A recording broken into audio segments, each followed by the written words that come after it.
Well, Bessel Berisha returning to the scene of so many previous triumphs, those 2 grand finals and 34 goals in 46 matches here at this venue. All part of 48 that he scored in the orange jersey. As mentioned, that remains a club record.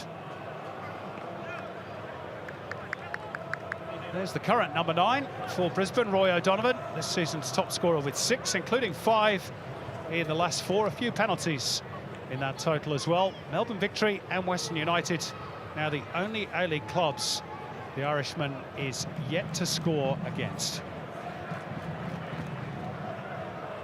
Robbie Fowler called last week's loss to Sydney unacceptable. Questions are starting to mount over whether some of his signings are cutting the mustard.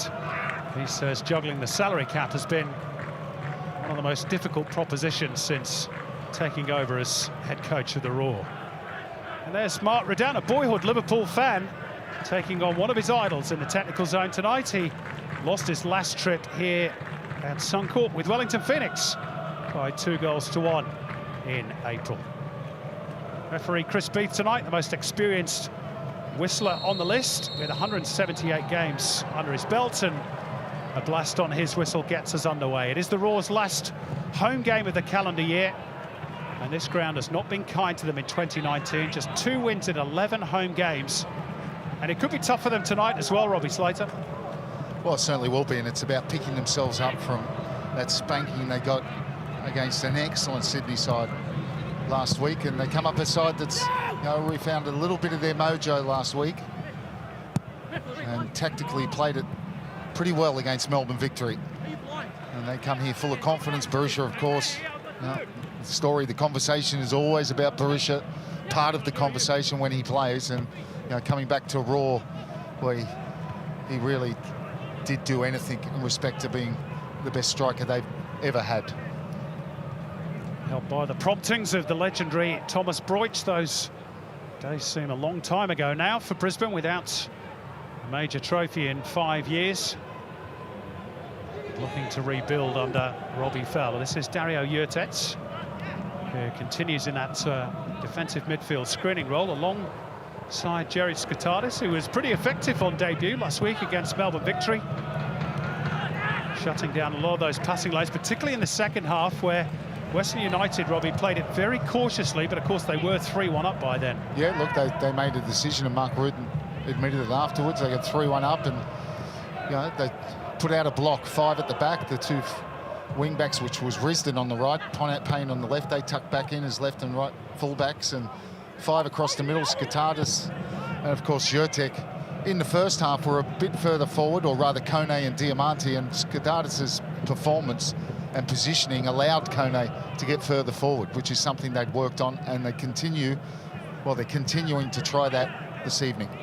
Talking to defensive midfielders, the first question has been answered in terms of the Raw lineup. Ramat Akbari is playing alongside Aidan O'Neill. It's pointed out by John Kosmina in the pre-game show that they needed extra bodies in that area of the pitch, and Akbari is the man chosen for that responsibility alongside Aidan O'Neill tonight.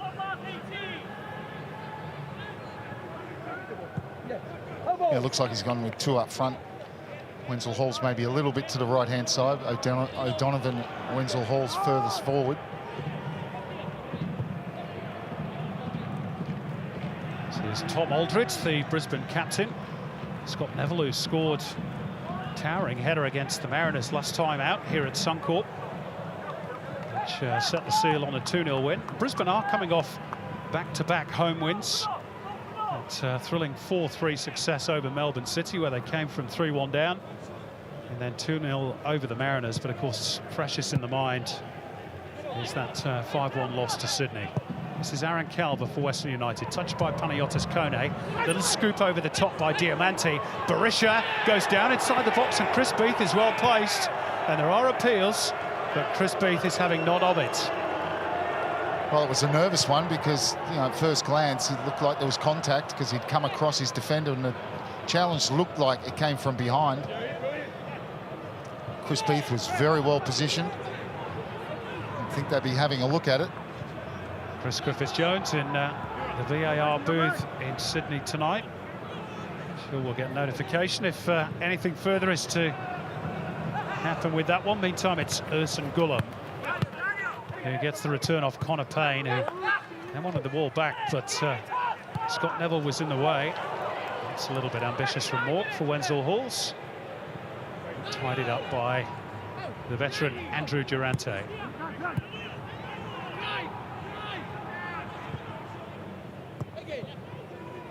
This is Calver playing in that, as he told us pre-game, rather unfamiliar right wing-back role. He's never played it before. And it's a tough job, Robbie, that role. I know that's the sort of position you used to play in your playing days. It requires a great engine, which you had. Yeah, well, I didn't like playing that role. I preferred much the more traditional right winger, but of course the game changed and wing-backs came into it. So, well, he's got the fitness to do it. There's no doubt about that. A little late by Yurtex on O'Donovan. Scott Neville assessing the options ahead of him. Only O'Donovan inside the box. Come back through O'Neill. Neville again. And no pressure on the fullback. Time to measure the cross. And it was Calver at full tilt to see it out for a throw. Wenzel Halls. It's a lovely ball. The return from Wenzel Halls. And Neville just shaped across, and he's angry that his teammates weren't quite on the same wavelength and hadn't darted towards position at the front post. And they've not even got the throw in the end, Brisbane. Let's have a look at this challenge on Berisha at the other end, Robbie. A brilliant ball from Diamanti. He comes in and, well, it's not clear and obvious error. There looks to be certainly contact. There is contact, but VAR is happy with it. Well, the thing there is, I think if he gives that, they wouldn't have overturned it either. So they're obviously saying no clear and obvious error, but if I look at that in isolation, it looks a penalty to me. Scott Neville perhaps a touch fortunate.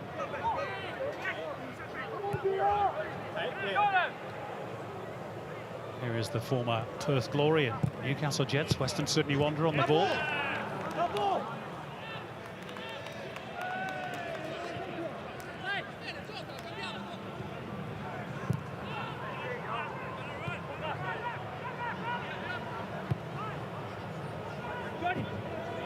Jordan Courtney Perkins looking to curl it in over the head of Aaron Calver for the run of Mork. It's a good steal back by Aidan O'Neill. Akbari. Jay O'Shea. Courtney Perkins. Mork. A load of bodies, but Stefan Mork trying to wriggle his way through.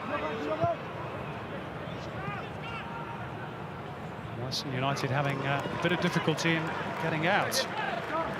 Good early pressure from Robbie Fowler's team.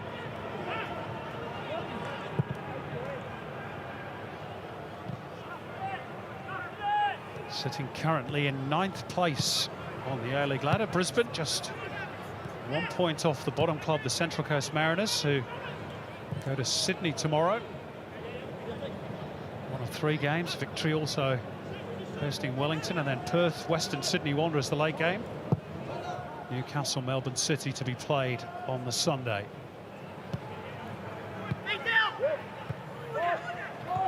Touch wide by Wenzel Halls. Neville. O'Neill looking to go crossfield. O'Shea. O'Neill again, fed by Akbari. Worked out to Neville on the right. Seen a lot of the ball in these early stages. Scott Neville putting one in front of Wenzel Halls, who did really well to wrap his boot around that one. And it was a tempting cross, wasn't it? It took the intervention of Aaron Calver to see it behind for a corner. Well, it's a brilliant cross. Looked as though he had got away from it. Looked at no right to get that ball across. Gulen probably thought he's done enough. And absolutely brilliant. Calver perfectly placed. No one really attacking from the back post there. Probably not expecting Wenzel Halls to deliver that kind of quality. Let's see what sort of quality Jay O'Shea can deliver from the corner. Tom Aldred looking to attack it from around the penalty spot. Scott Neville behind him. He's scored from a similar set piece. They go along the floor, Brisbane. It's not really worked out, at least not yet. Diamanti looking for the whistle and gets it. Foul by Akbari.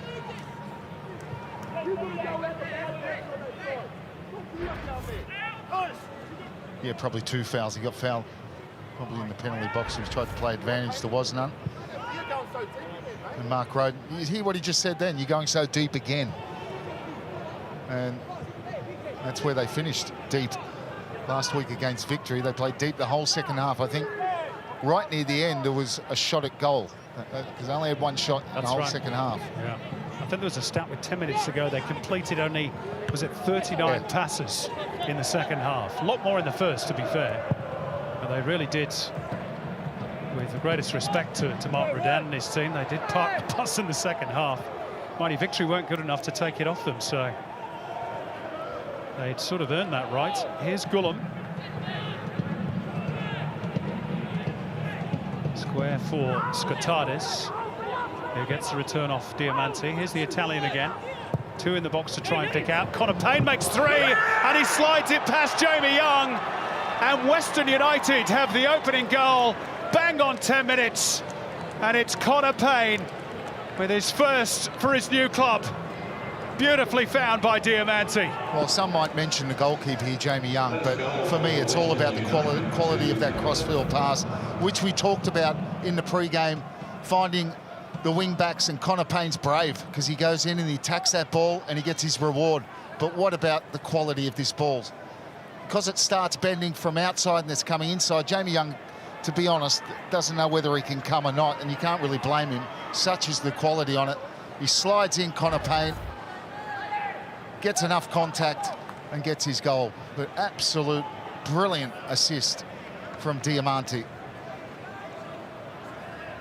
Well, that's what you pay the top dollar for. It's his 3rd assist in Western United colours. And Connor Payne, who scored here last season in the early part of the campaign for the Mariners in a 1-1 draw with Brisbane, has hit the target again at Suncorp.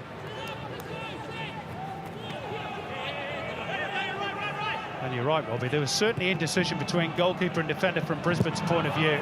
Yeah, but that's to take nothing away from the quality of the delivery from Diamanti. But I saw Robbie Fowler turn away in disgust, because I'm sure, just as much as we talked about in the pre-game, I'm sure they noted that when Diamanti gets on the ball, he does look for his wing-backs. And there, it was done with devastating effect. Well, Fowler's team have now scored the first goal in an A-League game just once in their last 11 matches. Going back to the back end of last season, of course, as well. So those stuttering starts back to haunt them once again.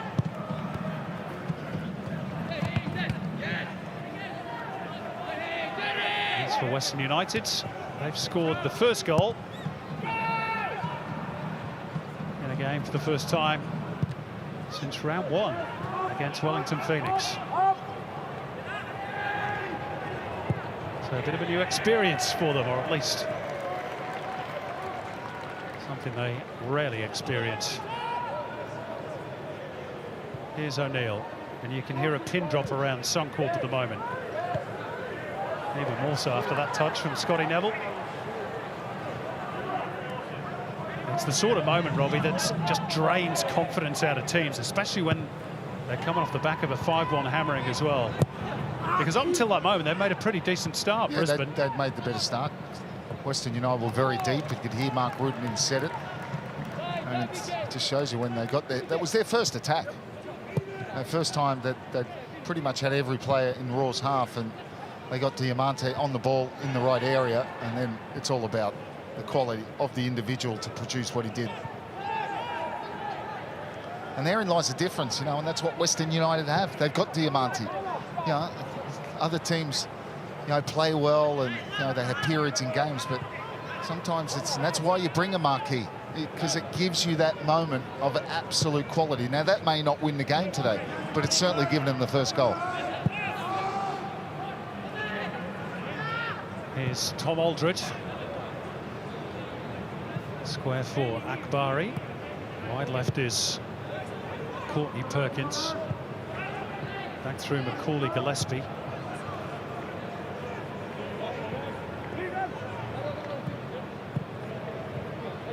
O'Shea, Akbari.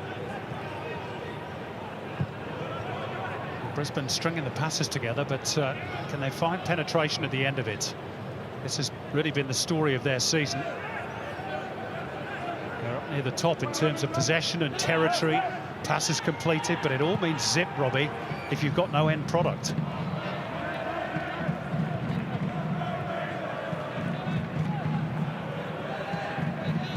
Here's Durante. Hamill. Yurtets. Go back through their goalkeeper, Philip Curto. Kone, look how deep he's had to drop. This is the danger for Western United, which Mark Redown, their coach, alluded to with that early urging of his players not to get too deep and leave the likes of Berisha a little isolated. Akbari. O'Neill back through Aldred. Neville.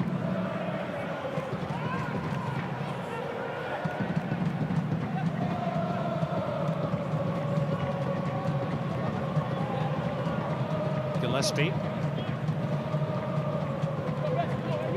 Western United happy to just sit off and let Brisbane have the ball in those areas just over halfway. Defending that compact block served them so well second half against Victory. Question is, are Brisbane good enough to do anything about it? Well, physically what they did in the second half is very difficult as well, and they do have a number of older players, senior players, and you know, they've had the shortest turnaround. They played on Sunday, it's Friday, so they're very deep already. You think they could do it for a whole game, just protecting a one-goal lead.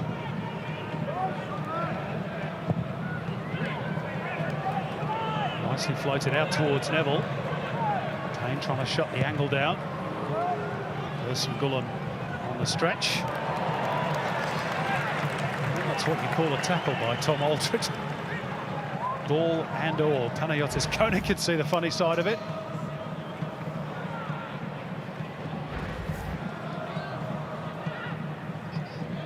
On target last week against Victory. A beautifully worked free kick. Well, I'm not sure Marco Kurtz would agree in terms of the defensive work of his team. Well, Brisbane is set up here to not let him take a short one, but they look like they're determined to take one. I don't know why they just don't go long.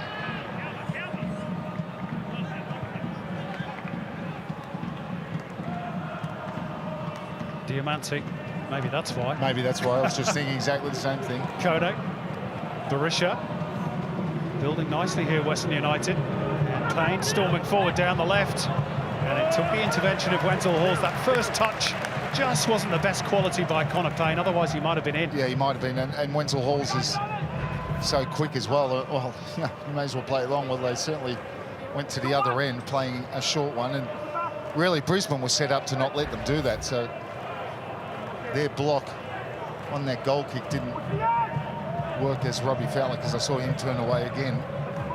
And if you're going to determine to not let him out, you can't let him out.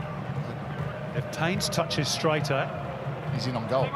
Sure is. And it's a foot race, isn't it, with Wenzel Halls. Here's the corner from Yurtets. Might have been two, you know. It came off Berisha, similar sort of area as to where he scored from against Victory last week. And he knows it, in front of the den. Yeah, terrific corner. Whipped in flat with pace. And he gets in front of Aldred. Oh, no, Aldred's just in front of him. And I think it was Wenzel Halls, of all people, that was back there.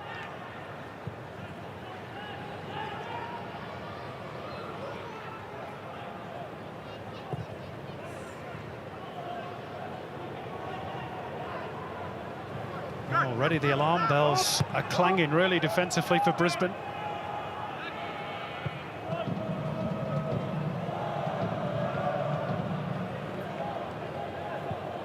The home team, after that relatively bright start, without wishing to go overboard, because they didn't really put Curto under any undue pressure, but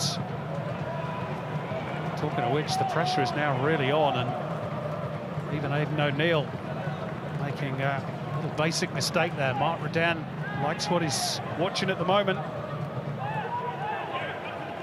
Robbie Fowler a little bit less so, you'd fancy.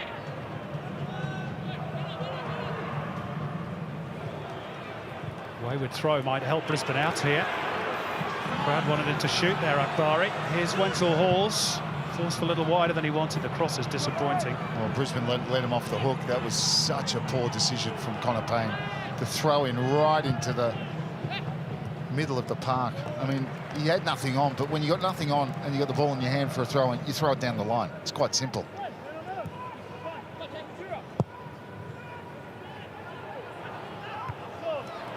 He's lost out in that aerial duel as well with Neville. O'Neill, Neville. He's got away from Skotadis. Now Wenzel Halls in a good position to cross. Again, it's disappointing from the right. Gullum with an easy intervention. Here he goes again, Wenzel Halls. He's really bright in the last home game against the Mariners. Slung in by O'Neill, low and hard, but again, Gullum was correctly positioned. Oh, and Diamante, I think that was a shot, you know. No, it's not you think it was. He's mishit it. But he saw that Jamie Young was way off his line.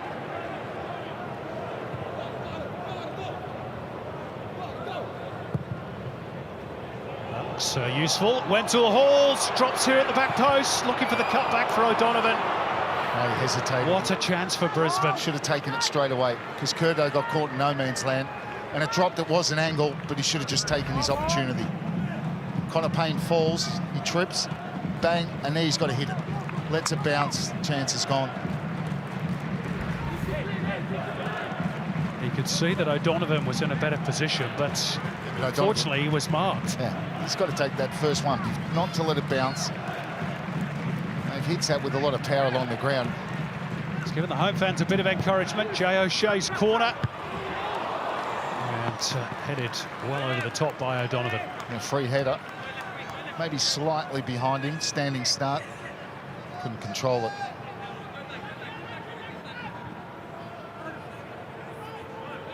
He's had more headed efforts on goal than any other player in the A-League, Roy O'Donovan, but that one not one of his better ones. Barisha, who might have made it 2-0 some minutes ago. As it is, Western United with the advantage, courtesy of Connor Payne's 11th minute strike.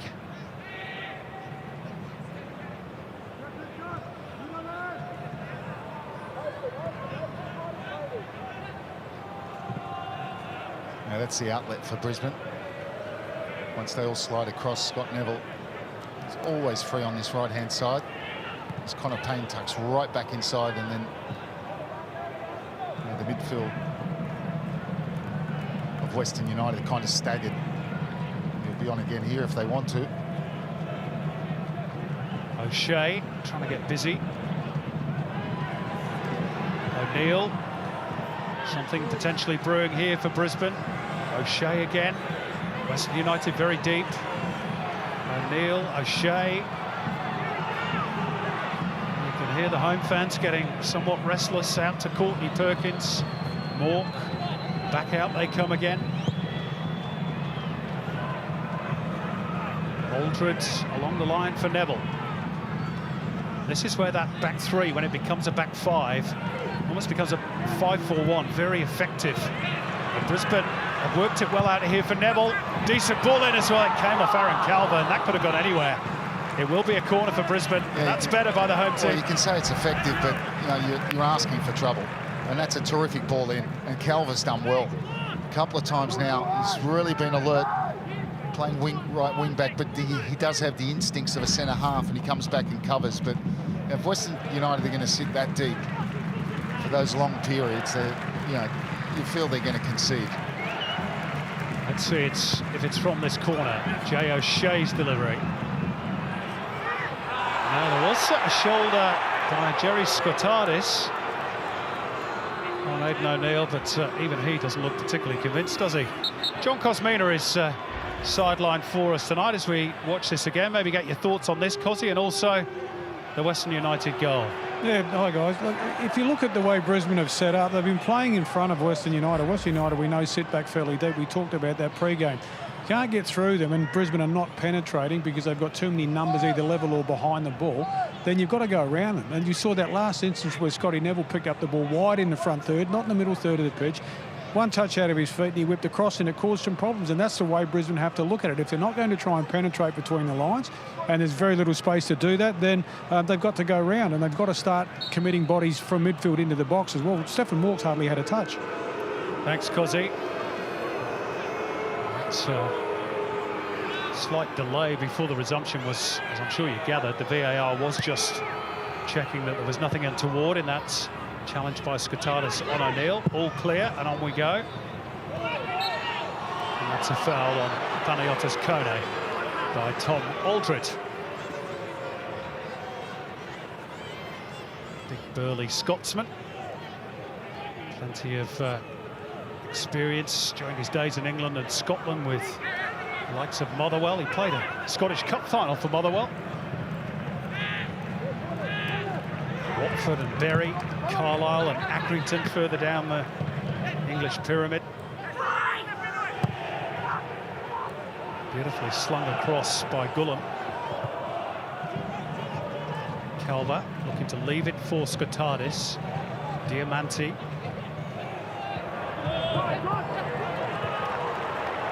Gillespie did well to get a foot in there just to hold that up. There was a foul in there on Stephen Moore, but good advantage played by Chris Beath. Brisbane trying to get numbers forward. Connor Payne has just had a coming together with Roy O'Donovan off the ball. And he's saying to Chris Beath, how about that? And a bit more urgency about Brisbane, says Jay O'Shea. Mork. Again out to Neville. O'Shea. Being flanked by Scottardis.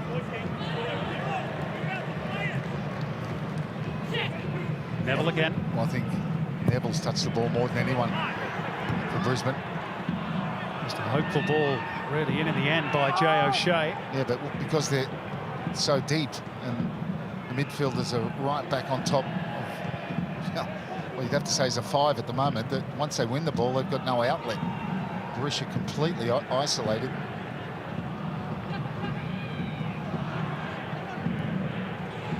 Stephen Mork.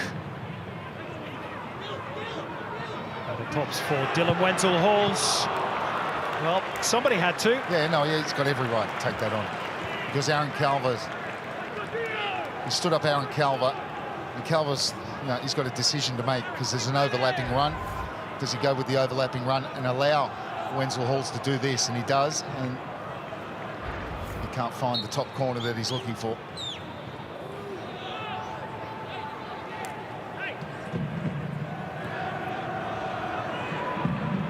Starting his third consecutive game for the Roar, Dylan Wenzel-Halls couldn't get in the first 11 for the first month or so of the campaign.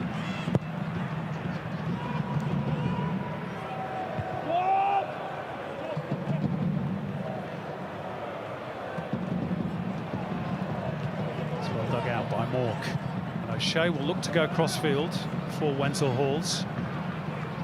Neville arriving to provide help. Wenzel-Halls, Connor Payne doing his job. He's done that really effectively this season. He's got more of those block crosses than any other player in the competition. Yeah, look, he's been, if I can put it like this, an unsung hero for them, really, because he works so hard up and down. And sometimes you question Connor Payne when he gets in the final third, not tonight with that finish, but the quality of his delivery and crosses and that. But sometimes you think he mustn't have any energy left. See about the quality from Jay O'Shea. It's not bad, and it's tipped over by Philip Curto to deny Scott Neville goals in consecutive home matches. Well, he didn't get a hold of it, did he? He's clearly in front of his defender. He doesn't get the direction or the power. It sort of skims off him, and it's a very easy stop for Curto. Looks as though it almost hits a divot here as well and just Takes bounces the pace up. off it. Yeah. Takes a bit of the sting out of it. So take two from the other side for Jay O'Shea. This is Brisbane's 5th corner. See if they have more success with this one. Curto came and got a tiny piece of it, not an awful lot, but enough. This is O'Neill.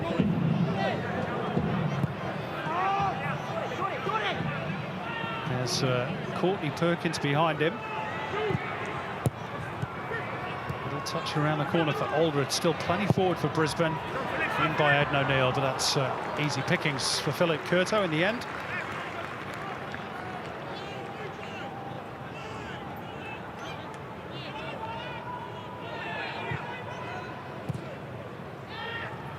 And Western United just can't keep any possession at the moment.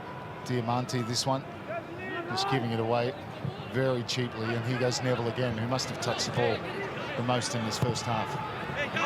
But again, it's not the best cross. Where is the goal going to come from for Brisbane? They haven't scored a first-half goal all season. The only club in the A-League yet to do so.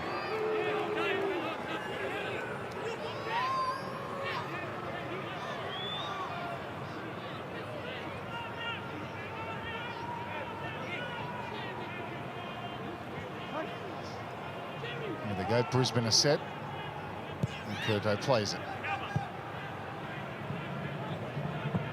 Again, they work it up to Diamante. See if he can work his magic, the Italian. There's Courtney Perkins snapping away at his back and draws the foul.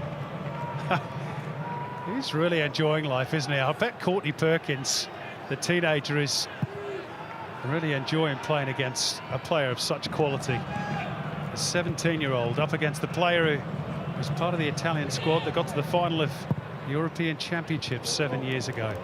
What an experience for the youngster. That's what the A-League's all about, Robbie. Well, we want more of them.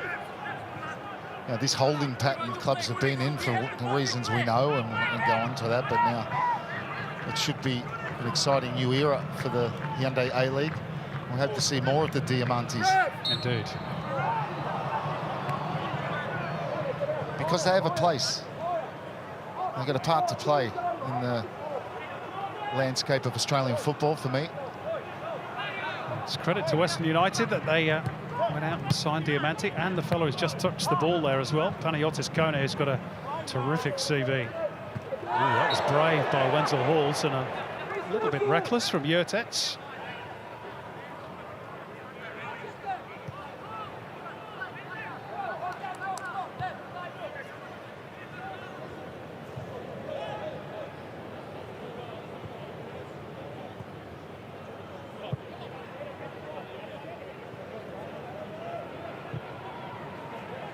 You see Western United, they're not interested in pressing in the opposing half. They wait till the ball comes 10 metres in. It's up to Brisbane to find the solutions, though, isn't it? Western United have lost just one second half all season. Here's a chance potentially. Aidan O'Neill, and that deflection had wrong-footed Philip Curto. He's grateful to see the ball go behind for yet another corner. Yeah, but that's what you're at the mercy of. When you sit deep and you drop off, strides into space here, big deflection, and they're just lucky that it takes it off target because Curto was going the wrong way. Deflection off Urson Gullum.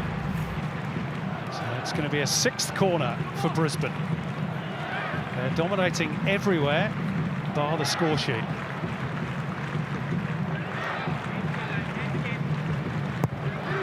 Jay O'Shea, and he got it on target this time. Did Tommy Aldred, cleared off the line. And there's a push spotted in there by Chris Beath. And the pressure is relieved on Western United, but Tom Aldred was so close to his first goal for Brisbane here. He attacked it so aggressively, but there was a push. Yeah, push on Gullum. Pretty clear push. But you like that enthusiasm and energy that Brisbane are playing with. Monty, he did a little backflip and triple Salco, didn't he, Ersten Gullum? Made sure that the contact was spotted, but Chris Beath was correct. It was a push. You see Jurtek and Skatardis, they're the problem at the moment because they're sitting right on top of the back three, which is dragging the two fullbacks back. Every time the ball goes up there, you know, if it's Diamante and Berisha, they're just so isolated. Those possession and territory stats all heavily favouring Brisbane. So far, just the one shot on target to deal with for Philip Curto. Yeah, in response to the back three, you can't blame them for retreating, because if they see their midfielder backpedaling, they've got to backpedal as well.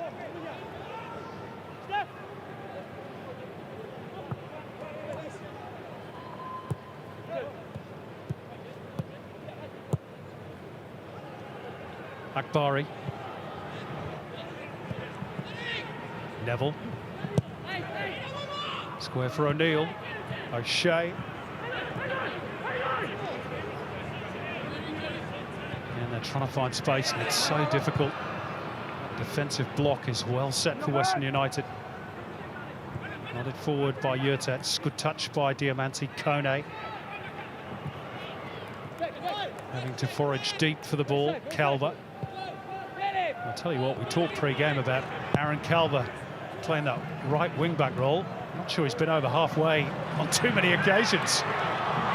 Here's Stephen Moore, because it breaks for him. And then the curling attempt by Jay O'Shea is off target. Still waiting for his first goal in the Hyundai A-League, the Irishman. Yeah, and again, he's got every right to take this on. Stephen Moore with the little square pass to him, and didn't really hit it with conviction, did he? But I feel Brisbane are getting closer.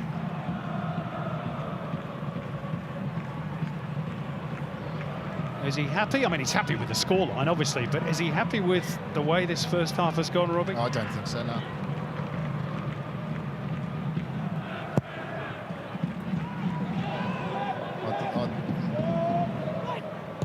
You'd bet that he'd like to see his team command possession better, keep possession better, and get further up the field. You know, they might be a little bit concerned to not get too high because, you know, they do have a bit of pace, not let their two centre halves either side of Durante get exposed to that pace. Durante having to give chase here. And he's equal to it, the 37-year-old. Keeps Stephen Mork at bay. Now he's after Dylan Wenzel-Halls. Back through Neville.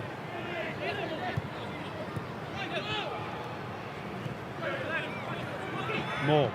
Wenzel-Halls again. Neville. Sling it in. And it's Calver at that back post. He's done some sterling work back there for Western United. Reset through Courtney Perkins. He gets the ball off O'Neill. Hangs it up towards Scott Neville. Might get a second go here, Neville. Just too many bodies in the way. Now, Taniotis Kone having to do an awful lot of carrying without much support, and he's drawn the foul. There's going to be a card as well issued and it's to Wenzel-Halls. He's literally got nowhere to go, and he's just waiting for it, Kone. That's experience. He gets a lucky little ricochet there, and he knows he's got no one with him, so he's just waiting for the foul to be committed, and Wenzel-Hall obliges. Early birthday card for Dylan Wenzel-Halls, 22 on Sunday. Not the colour he wanted, I'm sure. Well, it's better than red. True. Looked a little bit harsh for a yellow anyway, to be honest. Look at that. Turned over too casually by Payne.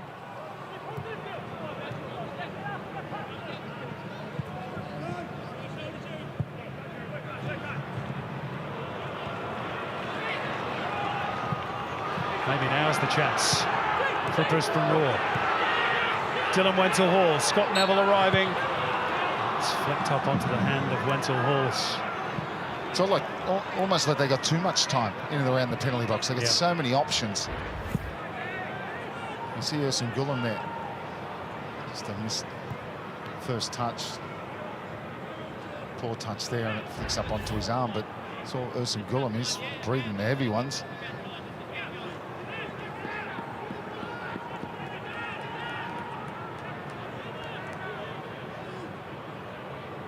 Perfect evening at Suncorp Stadium, although we did have heavy rain about 2 hours pre-kick-off. Thankfully, that's cleared away.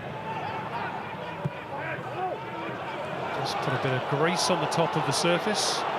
Here's Courtney Perkins, and you can hear the urgency in the voices of the home fans.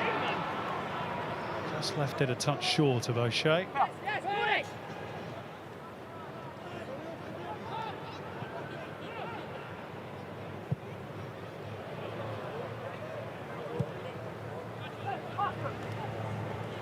Neville, Mork. Neville invited on, he's got away from Payne, and the cutback's good, deflected wide off Durante. The effort from Stephen Mork, that's pretty much as close as Brisbane have come. This sums up their luck. They deserved a goal, really. It's been all Brisbane. And the deflection off Durante, was it? Because it was headed to that bottom corner. So unlucky, Brisbane, to not equalise right there on them. Here's their 7th corner. O'Shea's delivery, hooked away by Durante. O'Neill. Game being played almost exclusively in this third of the pitch. O'Neill for Neville. He's had so many touches in this first half, Scott Neville. They try and work the little triangle. Threaded through the legs of the defender, Stephen Mork. Well, he had to sort of throw about 2 or 3 bodies out the way in the end. Philip Curto came out together. Well, Curto saves it because I think Skatatis mistimes his challenge. He sort of runs across, and the ball was there for Mork, and Curto quick off his line.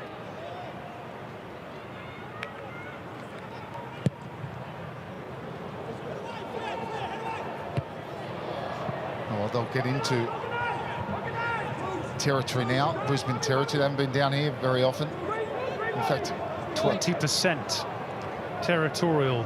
That's incredible. That's what they've had first half, Western United. And yet, you know, they could easily be 2 goals to the good.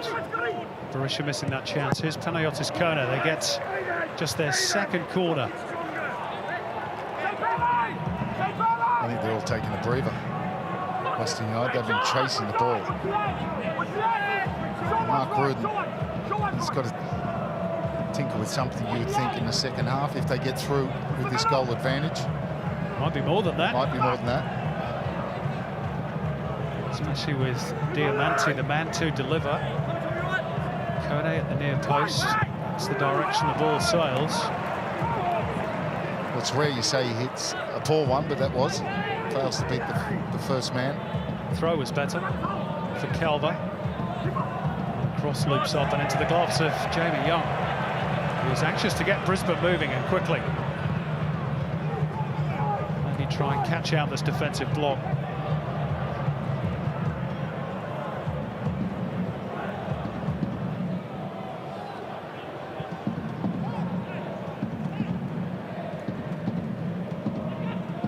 Gillespie. See, I think they've given far too much room to Scott Neville.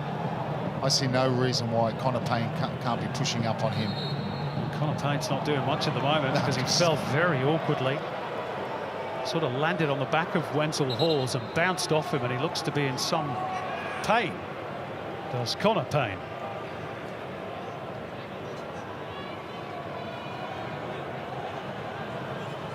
Just give Mark Redan a chance to reassess with just a couple of minutes to go before the break. Here's how that's happened. Just rolled off the back of Wenzel Halls and fell awkwardly.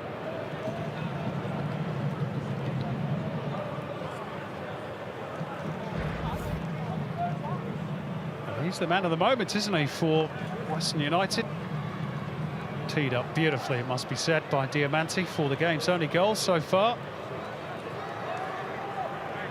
his 14th in the A-League in total, and 3 in his last 4 now against Brisbane. He's got a bit of a liking for scoring against the men in orange.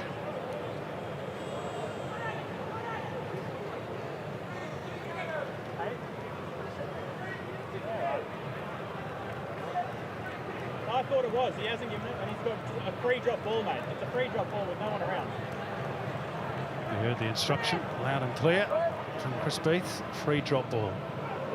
And Connor Payne is back on with us for the last couple of minutes.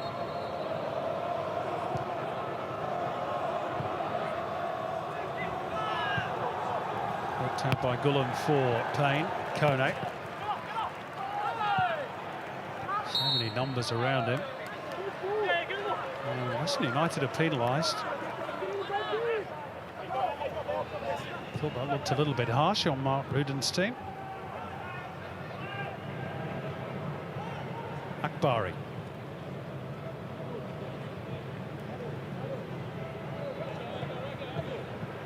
O'Shea. Payne back in position to keep it away from the clutches of Stephen Mork. Calver. Skotadis. Oh, that's a lovely drop of the shoulder.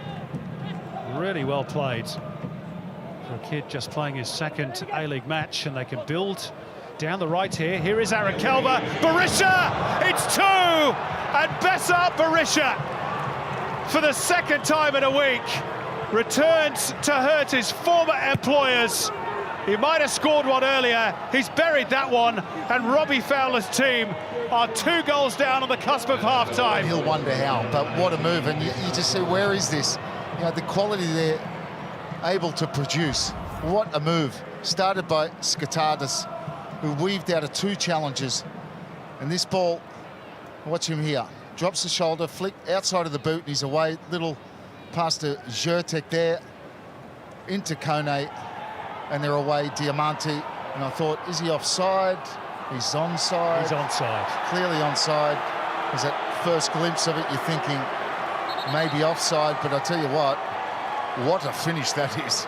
I mean, it's a great ball from Calver, but what a finish, because that bounces off the ground and he's got to control it.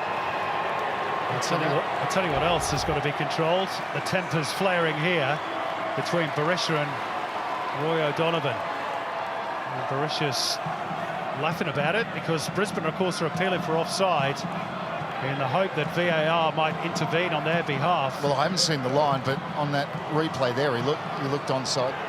Let's have another look at it, Robbie. No, he's clearly onside. Yeah. Well, that's where the ball is. Yeah, so he's onside. Yeah. He's playing the ball now. He's just about to cross it. Yeah. And it's clearly a goal. At the ground where they used to cheer him, he can hear only jeers at the moment, but I don't think Bessart Berisha will care about that. No, and I think it's, you know, a lot of that's frustration. Brisbane have played pretty well, and you can say that have they produced enough, but they've had some opportunities where on another day they would have scored. They do lack that cutting edge, Robbie. That's the problem. Yeah. Let's see if they can find one before the break. Mork lets it run. Neville into the box. Mork couldn't control it. Out it pops for Akbari. Gets a little push there from Berisha. And he can smile about that one as well. Maybe not in a minute if Brisbane halve the deficit. Yep, clear foul. So maybe a set piece, some distance to be the goalkeeper in really good form and take something special. But, you know, you'd say this is a chance because the half-time straight after this is taken, you would imagine. I think if you're Robbie Fowler, you're saying to Jay O'Shea, have a go. Only 2-man ball from Curto. 3 men now. Added Durante in there. See if the Irishman obliges. Jay O'Shea! It's a good effort. And Curto does get a touch on it to put it behind for yet another corner. And he'll allow the corner. You feel if it went for a goal kick, he probably would have blown half-time. Good technique. Might have been going wide. Curto not to know, can't take a chance. Can they get one? Another set-piece opportunity. They've had a lot of corners in this first half. Into the 4th minute of stoppage time. And that will do. And on this Friday the 13th, it's shaping to be another Black Friday for Brisbane Roar. Connor Payne teed up wonderfully by Alessandro Diamanti for the game's opening goal on 11 minutes. And then Western United, who'd spent most of the rest of the first half defending very deep, sprung the counter-attack. And Besart Berisha, who else, netted against his former club, set up by Aaron Calver. And Brisbane failed to score yet again in the first half of football. That's a scoreline at the interval at Suncorp. Brisbane 0, Western United 2. Let's go down to Adam Peacock. Thank you, Simon. Jay O'Shea, I was going to ask you at 1-0, did you feel like you're getting on top, and then that happens? How does that change things? Yeah, I think it's obviously disappointing from our point of view. A couple of bad goals to give away. Obviously, we were in the ascendancy at 1-0, and then they go on the break and they put a great bit of quality into the box, and it's a great finish. We've got a big task ahead of us in the second half. So what has to change? What's the priority for your side, given the fact that you didn't have much space to work with to start with? You'd say it's going to be even more compressed. Yeah, I think we keep getting balls into the box, and it's just a matter of getting on the end of them and trying to stick them in the net. Cheers, mate. Have a good half-time. See you after the break, and we'll be back after the break here at Suncorp Stadium. Myself and John Cosmina to have a look at all the highlights. How can Brisbane get themselves out of this hole at home? Back in a moment.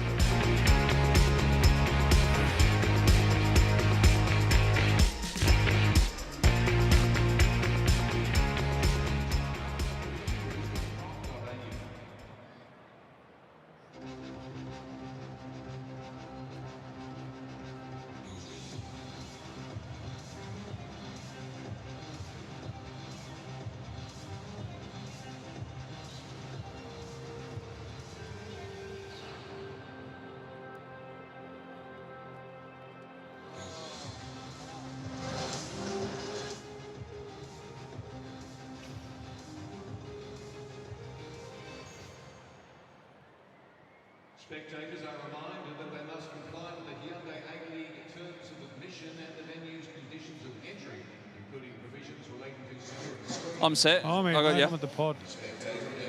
Adam's just coming now. Fellow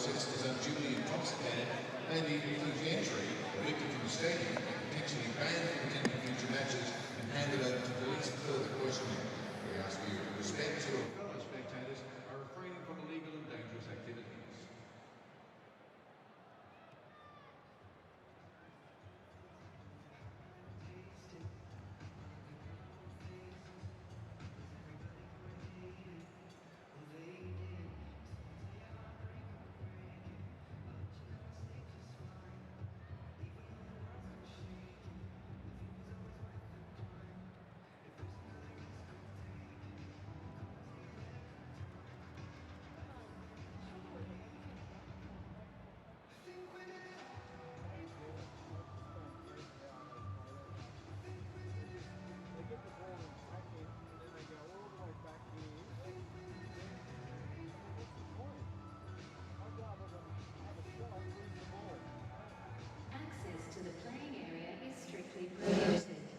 Spectators are required to stay behind the perimeter fence at all times. Fines of over $10,000 apply for offenders. Please report any disruptive or antisocial behaviour to stadium staff or Queensland Police Service staff immediately. SMS 04.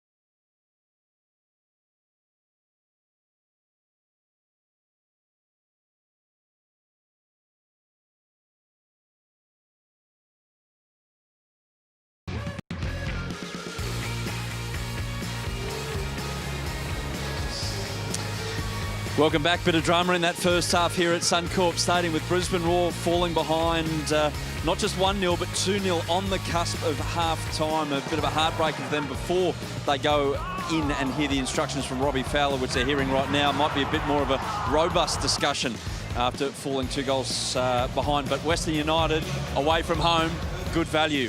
Sitting back, making it very hard to play through, and then on the counter, including Bessart Barisha's goal on the cusp of half-time. Adam Peacock alongside John Cosmina. That's the story of the first half. And the story again for Cosy is that, that for Brisbane is that they can't score in the first half. Why? They haven't made any real clear-cut chances. They've got into good areas in the front third, but because of the numbers that Western United have back there, and it's fine to say, yeah, they're defending deep, but what they're actually doing is they're staying compact as well. They defend zonally, and they've got their areas, and they make sure that if something's whipped in the box, they've got someone attacking it. This is the sort of ball Brisbane need more of. Those little angled balls to the top corners of the 6-yard box. Not so much the wide ones, but into those areas. And Brisbane in the second half, if they're going to get some joy out of this, need to start getting into these areas. I mentioned during that first half that Scotty Neville needs to receive the ball in the front third of the pitch, not so much in the middle. So he probably needs to push high. Brisbane have got to take more risks in that front third of the pitch and get numbers forward, because all the numbers for Western United are back. They're not going to catch them in transition. Are they cross-happy? Look, not really. There's times when I think they take their time getting crosses in. They're making sure they're measured, but they're not hitting good areas for me. And that's where it's something you've got to work on, like who's making the near post run, who's the far post, who's on the penalty spot, and you have to practice. And they're not in that phase at the moment by the look of it. Is the ball speed quick enough? And no, it needs to be faster. They definitely need to move it a lot quicker. They can get some penetration. That was a give and go from Stefan Mork there, and that was good. That actually it took a couple of the United players out of play. So it created an opportunity to score. But once again, Andrew Durano, numbers at the back, and they're in the right areas to defend the goal. Western United, flip side though, they've had trouble early in games as well. They've conceded first in 7 of their games so far this season. Not so tonight, and Diamante was central to them being able to open up the pitch, and it eventuated in Connor Payne scoring the opener. But again, he's that link man. Well, we talked about this before the game. I mean, I think this is a fair shout for a penalty, but here's the first goal coming up. Now, look, he just wants to sit. He's waiting for the opportunity to come back inside. Had that little look up, but look at the quality of that ball. Robbie Slater talked about it in commentary. This ball is one of those where Jamie Young's thinking, I can get this, and all of a sudden, no, I can't really, because it's just too difficult. So this is what United were then forced to do, because they did sat so deep. I think it was. He definitely had a crack from there, because he does get his head up and have a look. He mistimed it, but you've got to give him credit for the audacity of it. It's just, look, the guy's great to watch. He's just got so much quality. Just on the goal, you see here, after he gave it, and then he moved back 2 steps to drag the defender out so he could go back in with that left foot, without the defender not really knowing he did it. Yeah, but that's what clever players do. They're never static. They move, the defender adjusts, then they readjust. And that's the beauty of his game. He's just so intelligent. And it is just such a teaser for a goalkeeper, that sort of ball. And Connor Payne, credit to him, because he could have probably not kept his eye on that one and had a look at the keeper instead. But it was a great goal. Now, just before the second goal, they had a little break in play. They all came over, and we were down there together. It was as if they'd all lost their last dollar. They came over, Western United I'm talking about, came over the bench. They're all moaning and having a go and kicking water bottles over. It all changed, though, with that second goal. Complete shift in momentum mentally for both sides. Well, Mark Ruden's been kicking water bottles. I've been standing next to him. And look, I think that's just part of their personality. They don't like to lose. They don't want to be sitting back, but they know they've got a job to do. And this is where it works. But have a look at this. This is an overload on that right hand, or Brisbane Roar's left-hand side. And I got a feeling they were looking to put into that space as they were looking to attack Brisbane's left side, because they figured there was a bit of a weakness there with young Jordan Courtney-Perkins, Macaulay Gillespie. And look, I know there was a lot of conjecture about whether this was offside or not, but once you see the line, Best was offside in the first phase, but when that ball was knocked in, he was back onside. There's not an issue about it. Yeah, everyone was confused. Body-wise, it looked like it was offside, but there was one important factor in all of this. He's behind the ball, and if you're behind the ball, you're onside. So Bessart Barisha with his 5th goal of the season, looking for his 100th win in the Hyundai A-League. Should he have had a pen? Was there a pen? I think it was a pen. Scotty Neville was in his back. And when you look at some of the other fouls that Chris Beath has awarded, when you have a look, he comes back inside here. Now he's in his back. It's definitely, for me, it's 99%. He may have been looking for it a little bit as well, but you're not comfortable in there, you're going to do that. So Brisbane Roar, is it a personnel change or a mentality shift? Probably a mentality shift. I don't think changing personnel at the moment is probably going to do too much. I think the middle of the park, where they had problems definitely against Sydney FC last week, they've locked that up.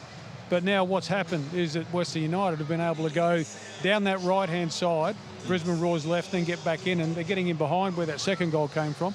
There'll probably be a little bit more often. You see Diamante does most of his work on that right side of the pitch so he can get that overload with Aaron Calver. Well, we're off to the halftime break just before the second half. Mark Rudin, by the way, as he walked off, I heard him say 3 words. One of them was dog, and I can't see the other say the other 2 either side of that. Cossie's on the sideline for the second half. Can Brisbane get back into it? We'll be back with Simon Hill and Robbie Slater right after this, live on Fox Sports.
Well, ladies and gentlemen, here they come back out of the field. Put your hands together. Let's make some noise for your Brisbane Roar!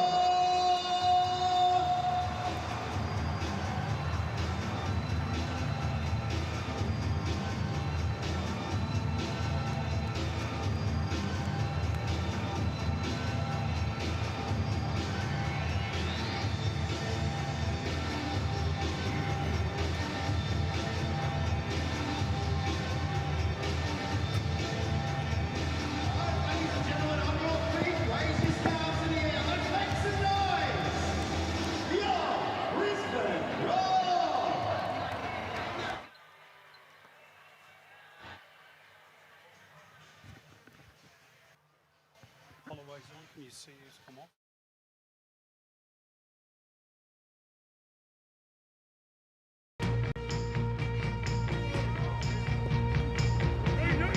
Welcome back to Suncorp Stadium. Everything looking rosy at half-time for Western United.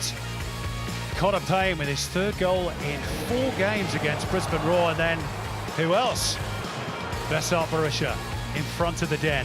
His 35th goal at this venue in 47 games. He might have had another one as well. Brisbane Roar had all the possession, all the territory, and couldn't do anything with it. Let's see if they can upset Besart Berisha and co in the second half. I can tell you they have made a change. We're going to see Aaron Amadi Holloway on in the second half, I think, for Stefan Mork. We'll get that confirmed for you shortly. We're also hoping to get the thoughts of Robbie Fowler in a moment or two. And as for Besart Berisha, a little bit of a milestone for him. That was his 121st goal in the A-League, all told in the all-time list. Berisha has now moved up, level on goals with a certain Marshall Soper. 7th place on the all-time list. You'll remember him, I'm sure, Robbie Slater. I certainly do. Fantastic striker for the Socceroos as well.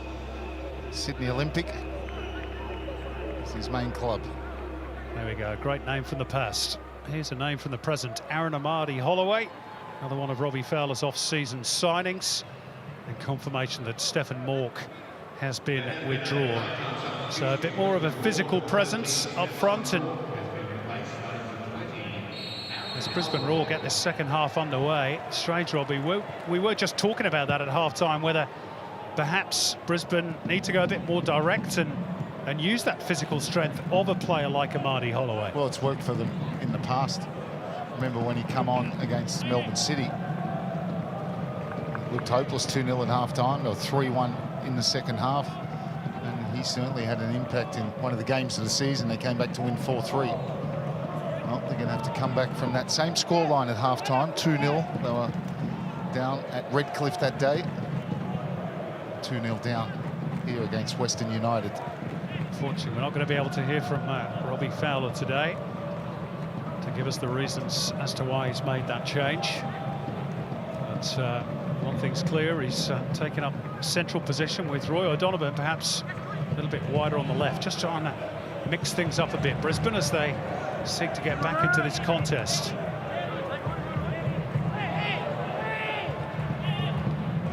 How they could do with a goal scorer like him. Throw by Courtney Perkins goes over the head of Amadi-Holloway. Young defender gets a second go, and he's turned clear of Calvert. He's done really well, the youngster here. Can he find the cross to match it? Helped partly away by Payne. Here's O'Shea. Neville, plenty of bodies in the box for Brisbane. Brendan Hamill is there for Western United. Off the head of Gillespie. Brought down by Aidan O'Neill. And again, Western United sat deep, as they were for much of the first half. A little bit more urgency about Brisbane. Risky ball played square and infield, back into the danger zone really by Diamante, unlike him. And Brisbane are back in possession. Akbari. O'Shea back through Aldred, Gillespie. Courtney Perkins, the outlet on the left.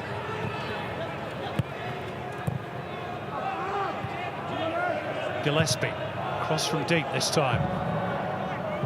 Over the head of O'Donovan. Connor Payne scampering after it.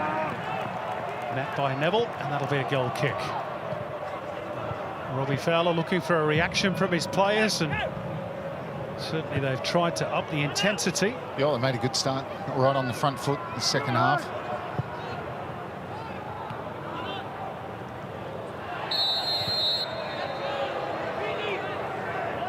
O'Neill upended by Berisha, who offers the hand of friendship.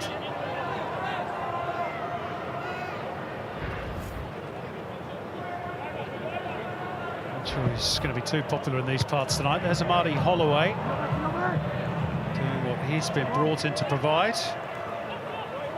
It's going to be a Western United throw deep inside their own half.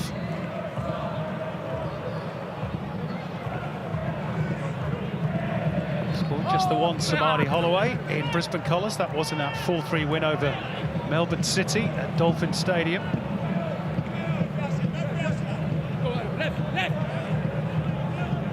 Cardiff-born striker.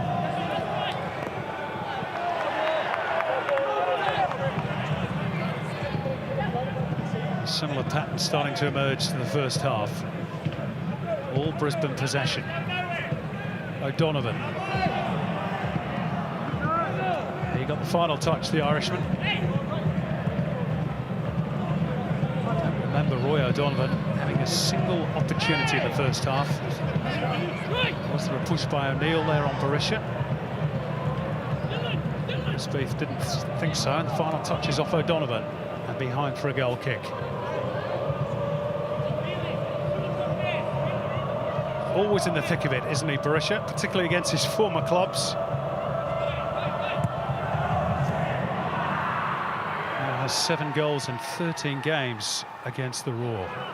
Here's Diamante.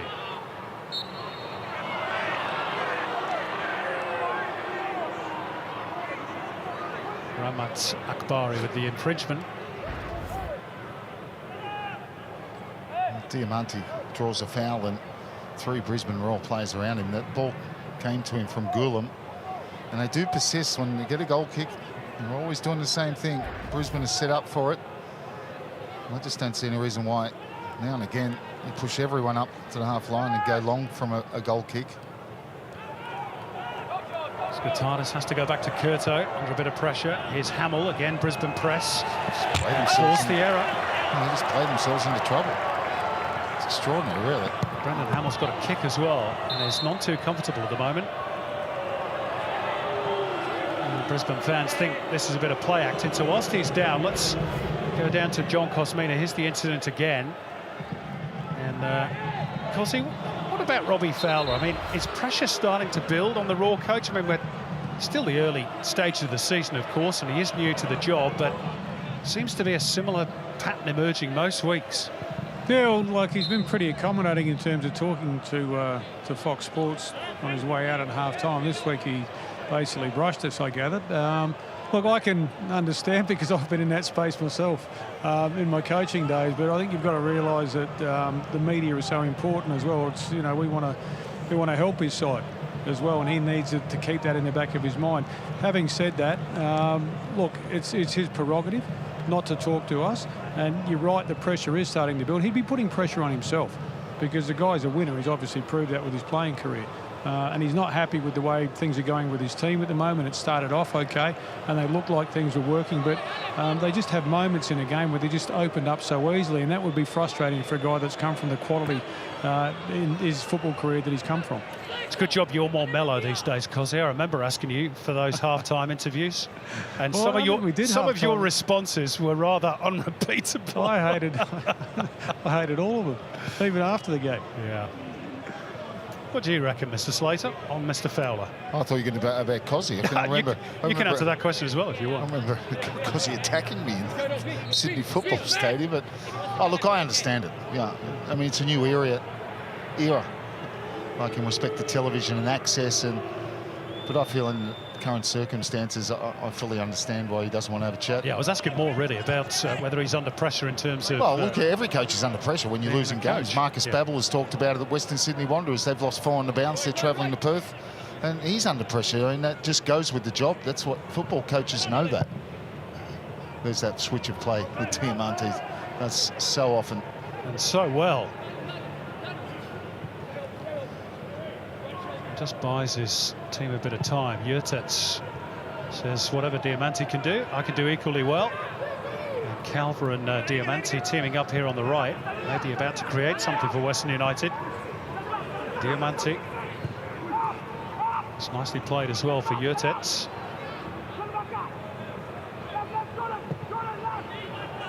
It's not so clever. Roy O'Donovan almost back there in the left full-back position. Well, Yurtec just a completely wasted ball. He had 3 options there and took a 4th option of what wasn't an option. Wasn't the best ball for Akbari. He let it go. O'Shea tussling for it along with Skotadis, and it's the Western United midfielder that's penalised. Just his 2nd senior game for the club, Jerry Skotadis, and entrusted with a lot of responsibility, by Mark Rudin in that defensive midfield role. So far, he's doing a very serviceable job. This is Scott Neville. Little dink down the line for Wenzel Halls. Wenzel Halls breaks the challenge of Gulam. He's looking for the run of O'Donovan, which wasn't forthcoming. Well read in the end, it must be said as well, by Durante, who's then clattered into. And tempers fraying here, and a booking for Scott Neville, who says he got the ball. I have to say, at first glance, it appeared he got a fair portion of the man as well. This will tell us more. It's more the follow-through with the trailing leg, Robbie. Is that... no, I think it's a momentum that takes you through. Yeah. Look, it's probably a booking. Probably a yellow card, isn't it? I don't think there was any intent to hurt Durante. It's just, and he got the ball, but it's the follow-through. 3rd booking of the season for Scott Neville, and a bit of treatment required for the veteran Andrew Durante, who's played in more A-League games than any other player 323rd game in the competition tonight. It's incredible, isn't it? And when you think he missed a whole season through injury, if you remember, a long time ago when he was at Newcastle. The first season of the A-League. Was the first season. Had his leg broken famously, didn't he? In an F3 Derby pre-season game. I think it was Nick Merger. Yeah, was the I'm sure player involved. Nicky will really thank us for reminding him. Sorry about that. We do every time, don't we? But it's true. No, but it's just when you go back that there are certain incidents that always come back quite easily, and that's one of them. Part of that Jets team that won the championship 11 years ago now.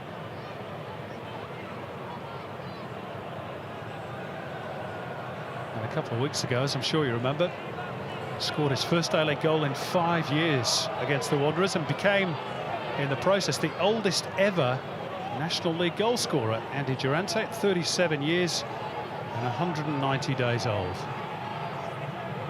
And he's back up on his feet, albeit somewhat gingerly.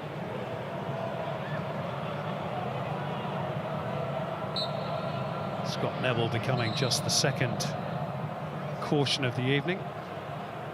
And Robbie Fowler's going to go to his bench again. And Dylan Wenzel-Halls, who's not been nearly as effective as he was in his last home game here at Suncorp, is going to be withdrawn. And Brad Inman is going to be introduced.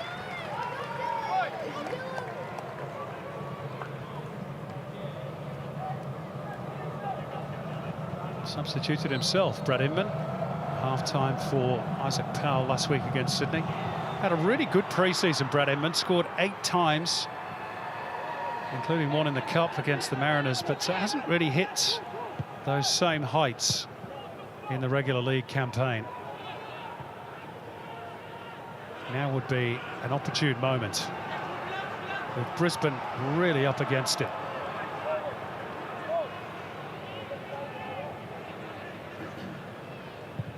Aidan O'Neill to a decent area for Marty Holloway. Cullen showing all his experience there, getting body between man and ball. And Holloway making, a gesture that he wants that on the outside of him, don't play it on the inside, which gave Gulen that chance to use his body. And here we go again with the goal kick. They might kick one long. There we go. Novelty.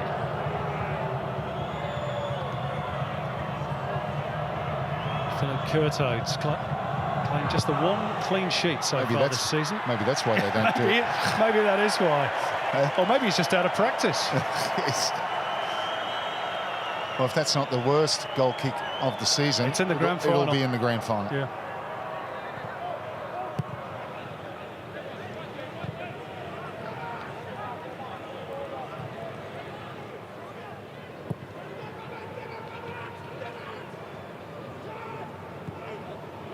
This is Tom Aldred for Brisbane. O'Neill. Gillespie. O'Shea. All of this again is very neat and tidy, but have they got anything at the end of it, Brisbane? No, I think if you're going to bring on Holloway, you've got to use him. So you've got to work the ball into wide areas on a diagonal, have him on a far diagonal and play it long. You may as well. Donovan got a little nudge. There's nothing wrong with playing it long if it's effective. But he's not got that decision. Now, I must admit, I thought there was a little nudge there from Hamill. Chris Beath saw nothing untoward. Good climb by Gillespie. Durante on the stretch. Up in the air it goes off Calver and out for a throw. There's Marty Holloway. Courtney Perkins. Combination of Diamante and Calver sort things out for Western United, and now Kone giving chase. Aldred had to get the right distance on that header back to Jamie Young. Yeah, but you look at Kone going there, and the closest to him is still on the halfway line, which is Berisha. So there's no effort to get up and push out. So one pass later, after the pass from Jamie Young, they're deep in Western United territory. This is the one. Courtney Perkins. Square for Inman. O'Neill shut down effectively by Durante, and then Payne was quicker to it than Neville. Another potential raid for Brisbane goes astray. Kone's turned it over. Sloppy stuff by Western United. Sat deep again. Home fans desperate for a goal. Courtney Perkins thought about dropping the shoulder and cutting inside himself there. Spoons up in the air off O'Neill. Touchdown by Akbari. O'Shea encouraged to shoot. Out it goes wide for Neville. We'll clip it into the box for Brad Inman. Here's Amadi Holloway. Inman. And Durante just in the right place. And then draws the foul out of O'Shea. It's just a number of bodies in there to not get that strike away. Durante clever. Just kept his composure there. First thought was probably to kick it long, but he decided to take it and draw a foul.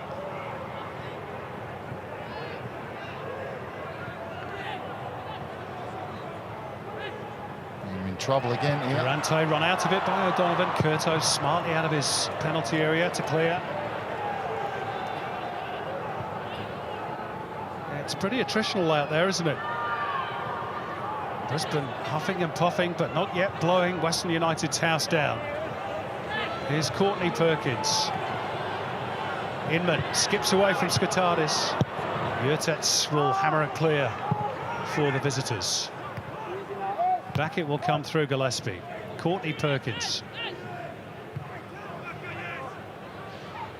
Brisbane up near around 400 completed passes. Western United 160 for the whole game.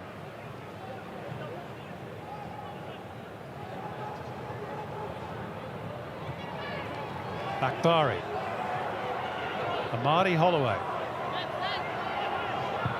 Slung in by O'Shea, but Durante there again.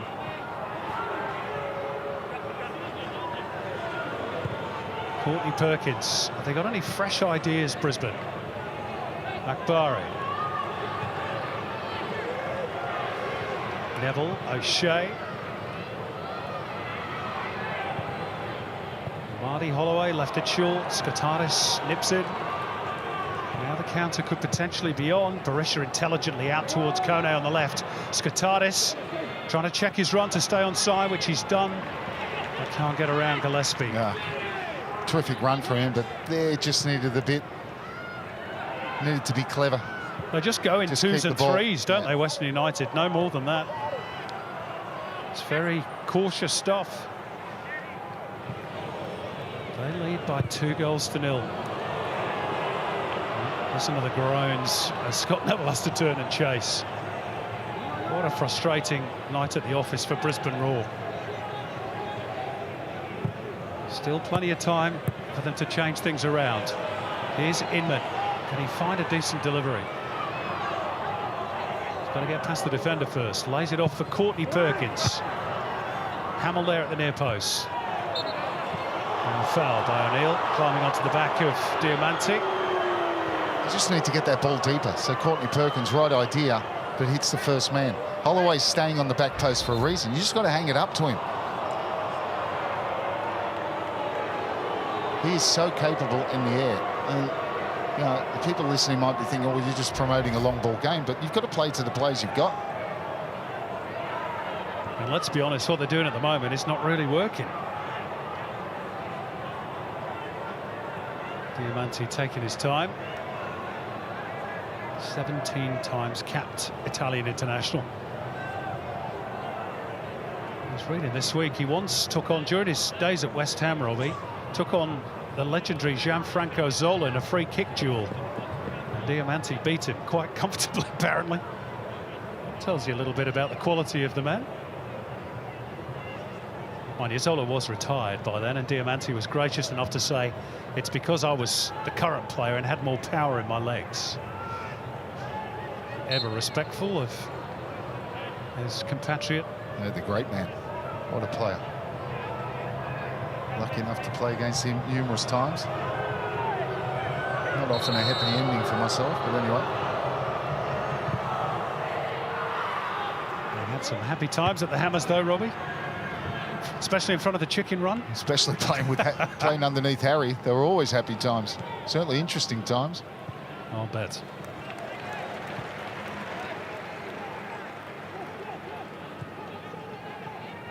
Interesting last 25 minutes to come here at Suncorp as well.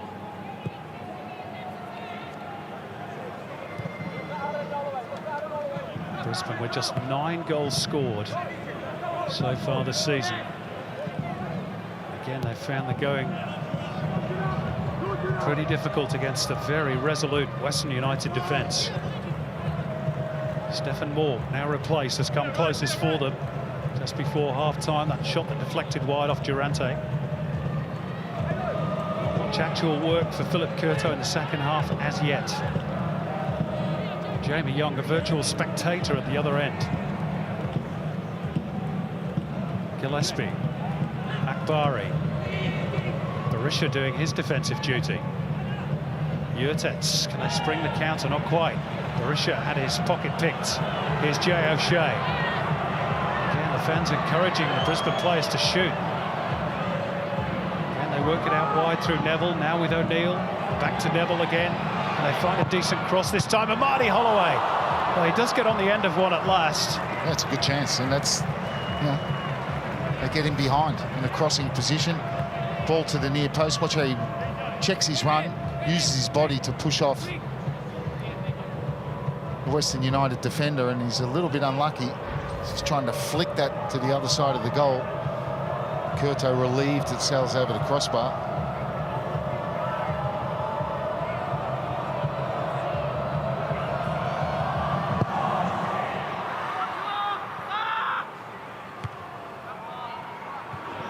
He's had just 2 saves to make all game, Philip Curto. Very well protected by and large.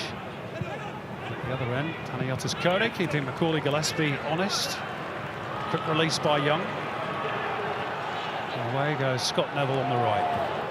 Yeah, because Connor Payne doesn't move from the left-back position. So there's no effort at all to keep Brisbane Roar in their own half.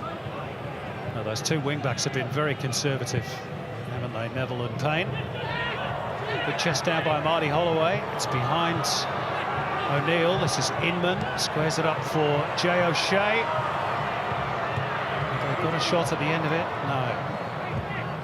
And too often, that has been the end result. Well, all the bodies, Western United, are through that middle period. They showed how to make a chance. Well, Holloway's chance just before by stretching Western United.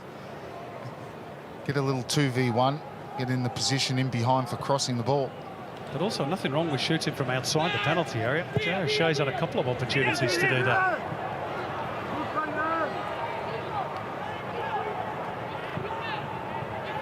Sometimes you just got to try and test the goalkeeper. He certainly wasn't afraid to shoot. Again, those passing stats underline his team's dominance. 28 passes completed for Western United. That's since we restarted 23 minutes ago. It's only just 1 pass per minute for the visitors. It was very similar against Melbourne Victory last week, but hey, effective. They've just got another 4 passes right there. We go. Make that 5. Here's Berisha. Calver does get forward on this occasion. Berisha into the box, little 1-2. Bessart Berisha. Oh, it sat nicely for him, didn't it? Good block by Neville. Yeah, important block because I think it's on target. Jamie Young was already moving. And a delightful touch, wasn't it, from Alessandro Diamanti as well to tee up Berisha. Meantime, Ersan Gullen gets a warning. Just wonder whether this is a really good one too, because it's a hard one to control. Look at the deftness of that touch from Diamanti. It makes it look easy, and that's on target. You see Jamie Young was moving. You just wonder whether Mark Rudner is thinking of some fresh legs really soon, because what they've done takes it out of you.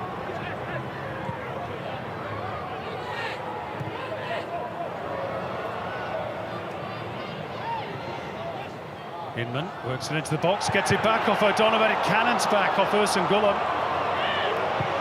Still alive for Brisbane. Up in the air off Skotadis. Desperate defending by the visitors. And it goes behind off Dario Yurtets for a corner. Yeah, I think it came off Hamill. But it was a decent chance.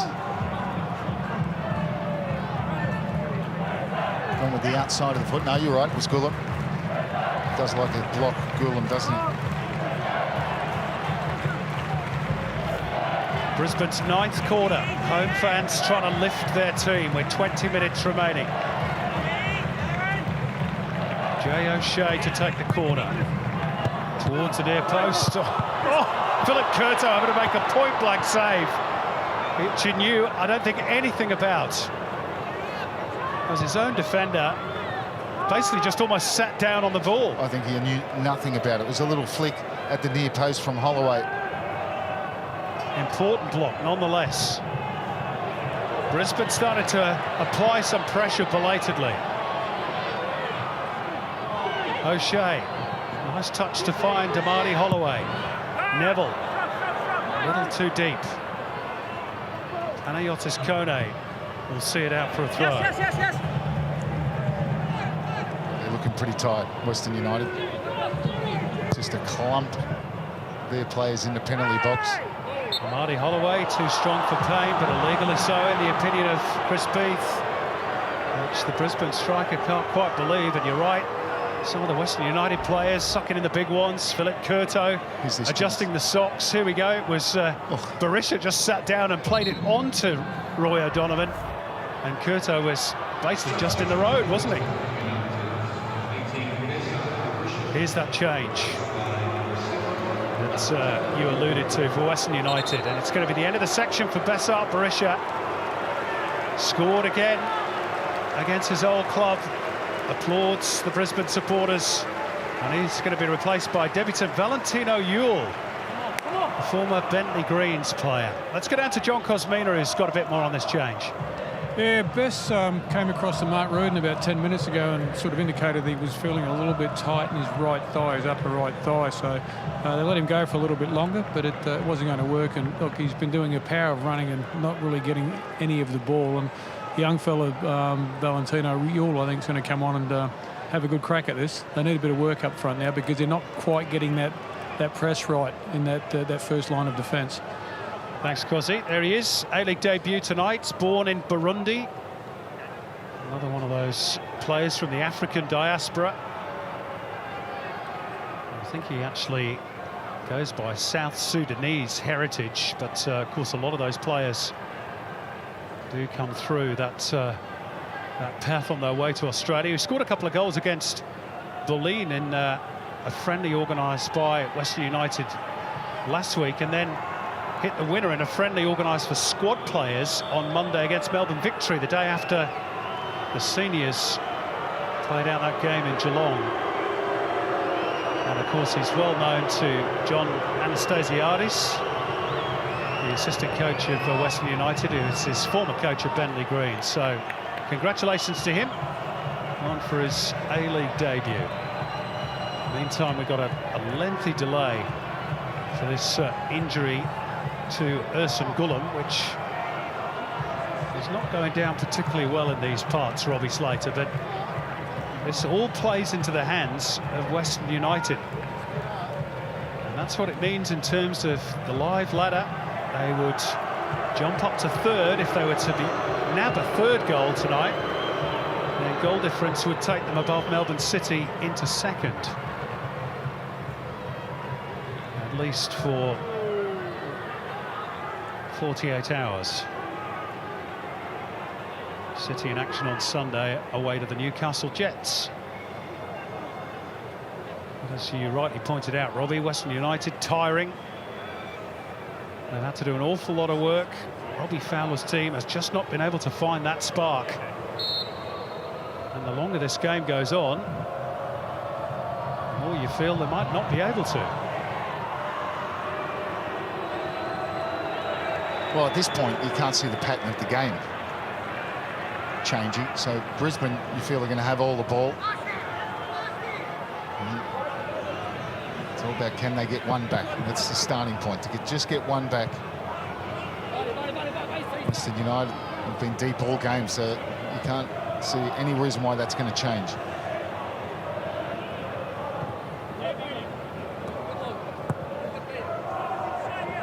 Here's Amadi Holloway.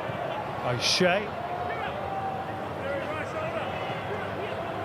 Amadi Holloway, not in the sort of position probably that Robbie Fowler wants him, but it might work out for them for Jay O'Shea here inside the box. But he's penalised for handball. Yeah. It was certainly accidental, but yeah, them's the rules.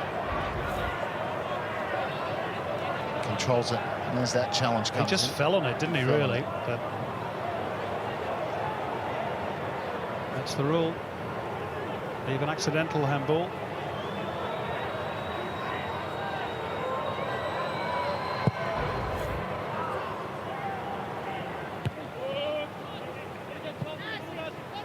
Western United's possession over the course of the 75 minutes has now dropped down to 34%. They had just 36 last week against Victory. They've defended mightily yet again. So far, quarter of an hour for Brisbane to try and turn things around. Another foul, this time by Skotadis. Oh, he's going to get booked for that. That's just silly. Yeah. Needless. From the youngster, now he's put himself under pressure. Got booked last week as well against Victory.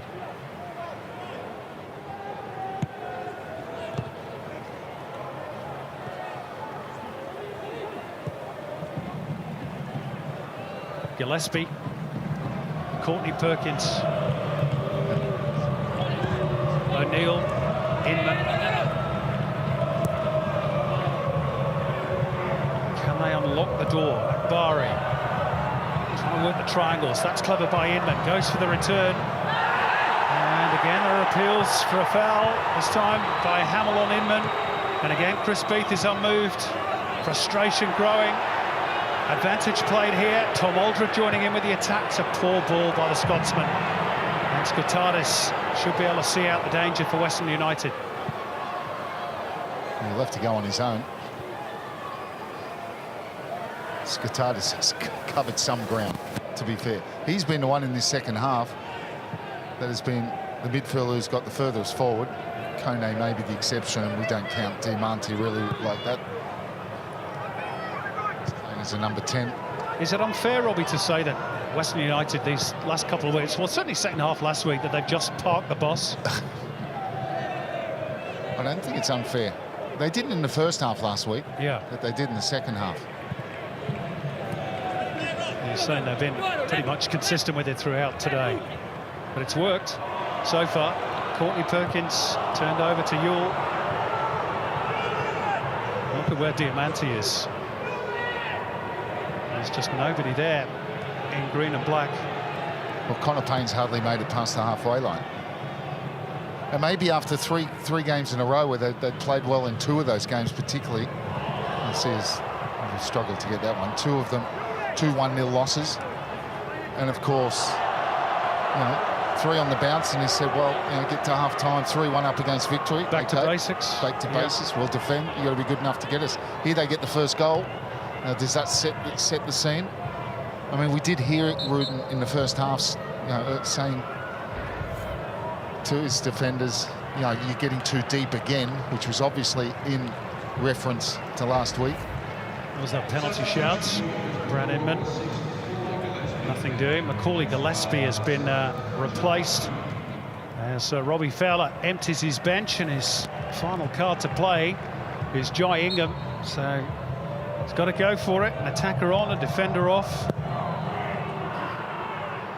Nothing to lose, really. May as well get done 3 or 4-0 and die wondering.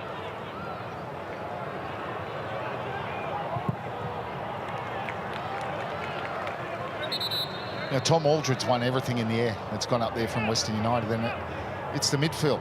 It's always been Brisbane midfielders that have picked up his headers back into the middle third.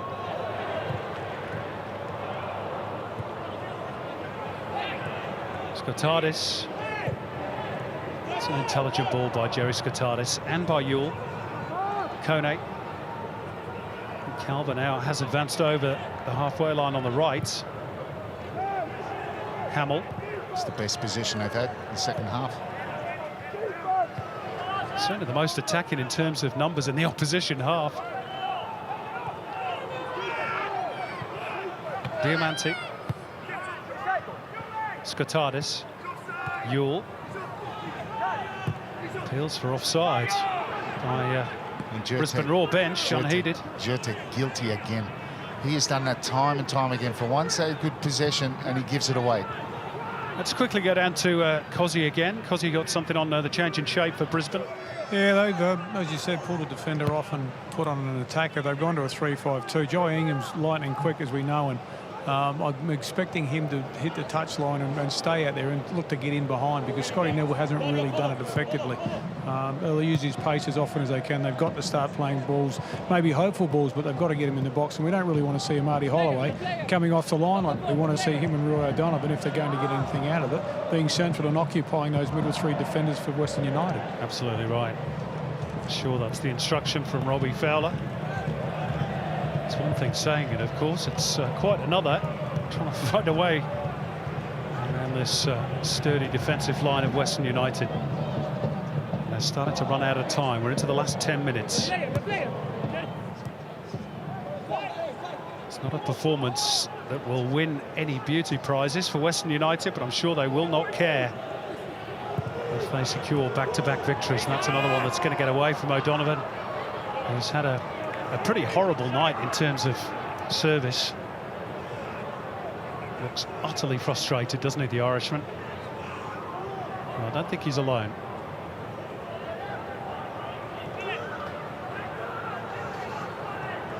And they're in no particular hurry to take the goal kick, and Chris Beath has had enough. Didn't he get one last week as well, Curto? I think against Victory. Did the same thing. No.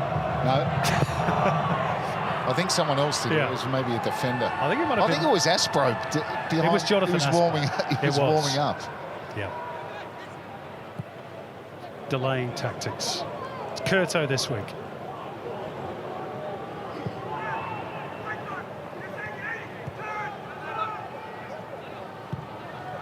And that's what you have to point to in the second half is, you know, Curto, apart from that sort of ricochet where Barisha was on the ground and played it into the incoming Brisbane play, he hasn't really had a save to make. He hasn't. Not a single shot on target in this second half yet from Brisbane, despite all that weight of pressure. Here's Inman. And he's around Calvert. Just won't sit for a Brisbane attacker.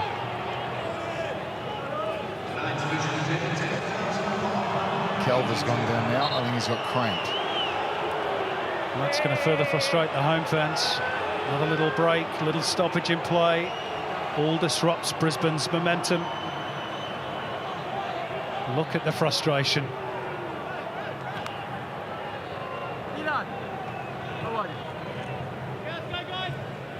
He's been the class act tonight. Wonderful ball that teed up Connor Payne for the opener. And he's not shirked his defensive duty either.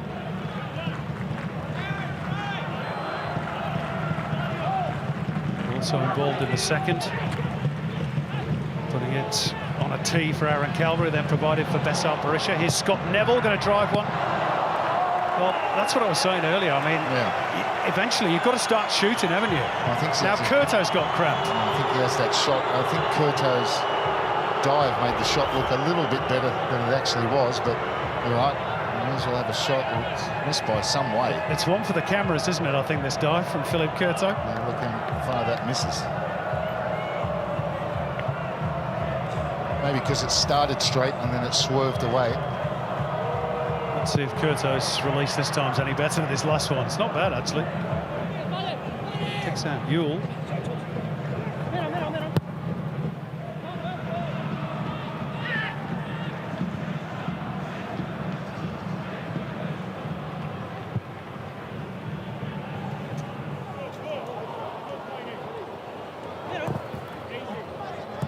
Payne. Yurtet. Payne again. Too short. O'Neill.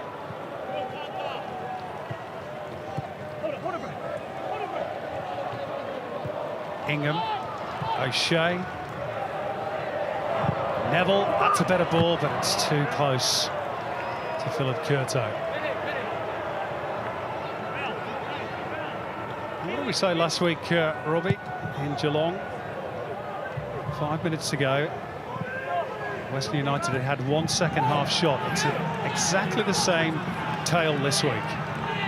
That lone effort in the second half by Besart Berisha.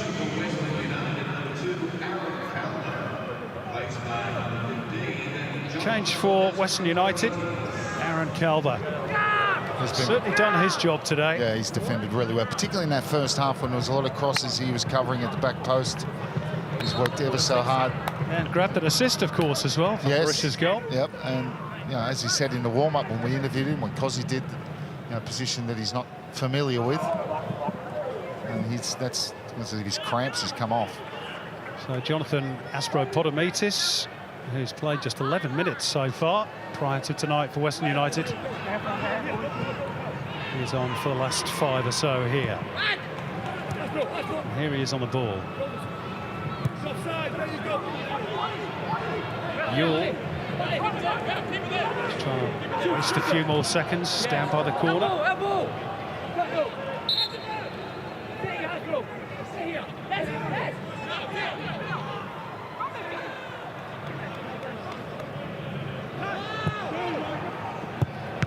Western United closing in on their 3rd away success. Can Diamanti set the seal on it? Forces a save out of Young. No, you know what he's looking for, and he didn't get a hold of it.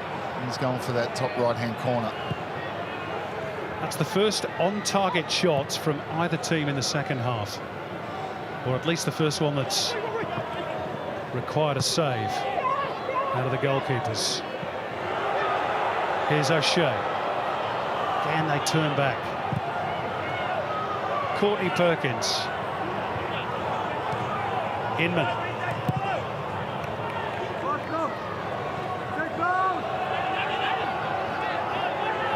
It's now or never, really, for Brisbane.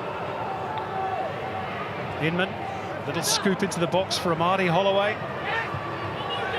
O'Shea and O'Neill. It's a goal kick, and Brisbane are not happy with that decision either. You know what, Robbie, the way things look at the moment, I don't think Brisbane would score if they were here playing for a month of Sundays. It's just that feeling, isn't it? You can always tell when a team is frustrated. Now, it may have taken a deflection there. I couldn't really tell even from the replay, but the way they demonstrate against what they feel is a bad decision, when really the strike was never going to threaten Curto. Diamanti, clever ball again by the Italian, Valentino Yule.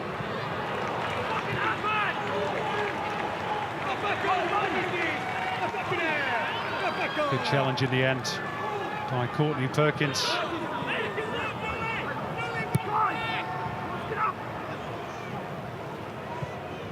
And Western United stay on the road next. Their next fixture is at Bankwest against Western Sydney Wanderers. Marcus Babbel's team perhaps has been warned as to what's to come. The Wanderers in action themselves, of course, on the road tomorrow in Perth. Before that, Melbourne victory against Wellington, and Sydney FC against the Central Coast Mariners. Newcastle and Melbourne City round out the round on Sunday.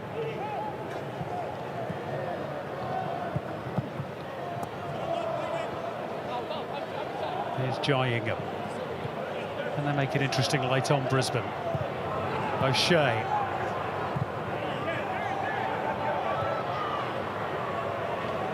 Courtney Perkins. A little spin by Inman, but he can't get clear of Aspropodamitis, and that's what Diamante does just as well as the eye-catching stuff. He's not afraid to put in for his team. Track back to double team there on Inman. Here's Kone. And there is much to be admired about the unit that Western United have created in a short space of time. Very much together. Here's O'Shea. Hits Skatadis.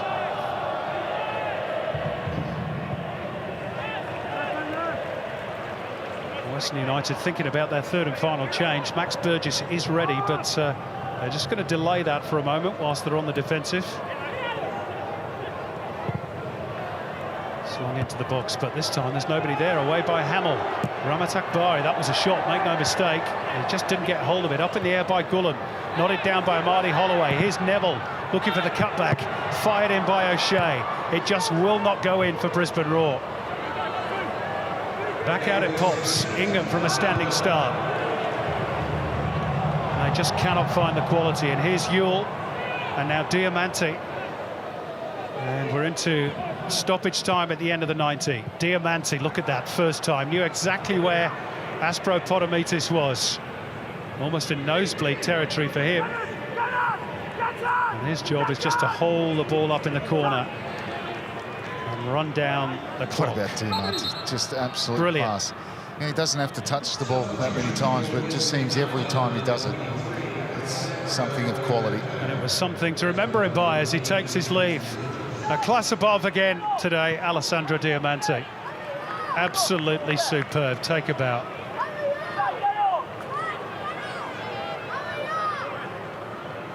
Well, mighty smile. He's loving life in Australia and in the A-League. And he has made an almighty contribution tonight.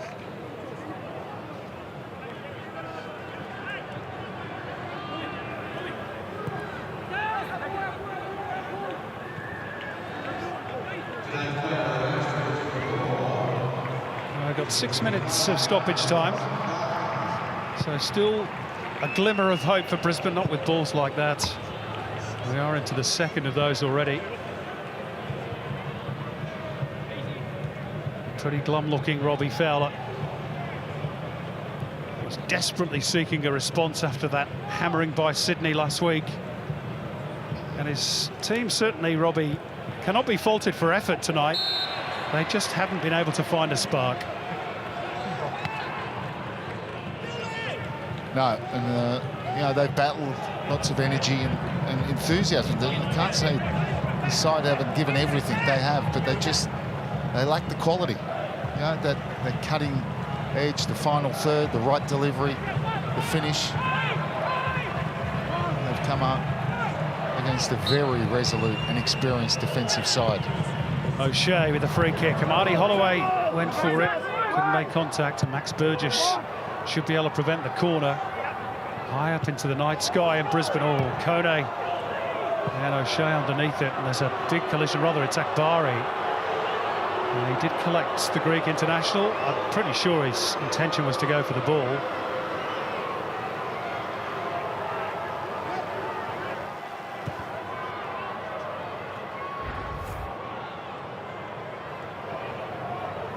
Actually, I think Kone has run into Akbari, which is probably why it's just a throw.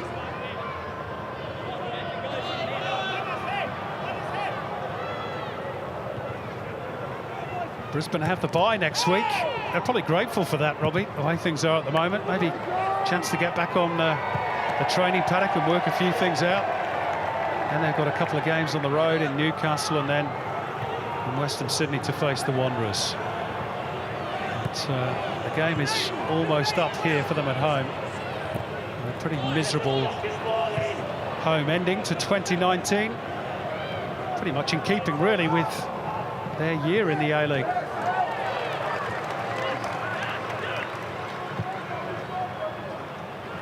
Finished last but one last season, and they will finish tonight last but one as well.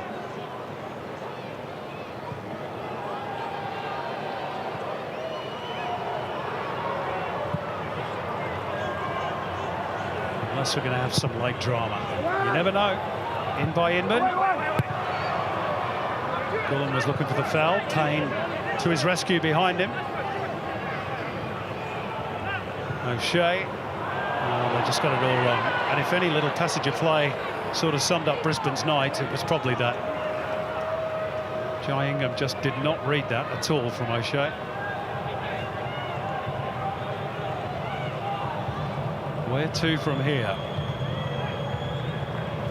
Well, you said it, back to the training pitch. Yep. That's all you can do. That's all you can do. I mean, yeah, they'll point to all his possession. 600 and well over 600 passes, 580 completed. Western United's just a touch over 200. Here's Inman. Might only be consolation now. It's O'Donovan. It's a good touch that from Durante. Well, I'll tell you what, if you said over on the far side it summed up Brisbane's night, that summed up Western United. Yeah. Every time they look like they got a glimpse. No wonder Ruden's applauded. Someone just gets a challenge or a block. That was fantastic defending. You thought for all money O'Donovan was going to score there.